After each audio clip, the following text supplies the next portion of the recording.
প্রবাসীরা আজ পাসপোর্টের জন্য দিশেহারা হয়ে গিয়েছে।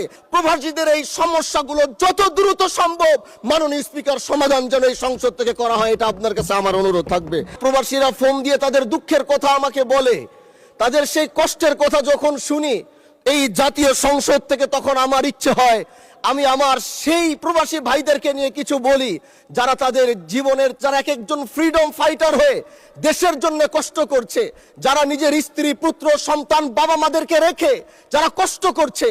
আজকে প্রবাসীরা যখন বাংলাদেশে আসে, এই জাতীয় সংসদে 1 থেকে 1.5 ঘন্টা তাদেরকে নিয়ে আলোচনা হয়েছে, কিন্তু সেই আলোচনার প্রতিফলন কি হয়েছে সেটা আজও এখনো দেখলাম না, জানলাম না।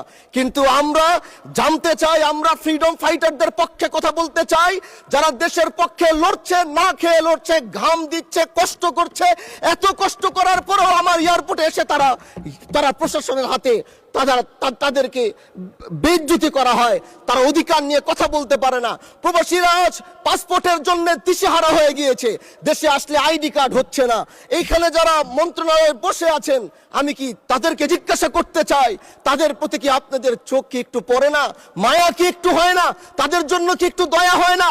আমি চাই এই সংসদ থেকে, এই জাতীয় অধিবেশন থেকে আমি বলতে চাই, এই বাজেট অধিবেশন থেকে বলতে চাই, প্রবাসীদের এই সমস্যাগুলো যত দ্রুত সম্ভব মাননীয় স্পিকার সমাধান যেন এই সংসদ থেকে করা হয়, এটা আপনার কাছে আমার অনুরোধ থাকবে।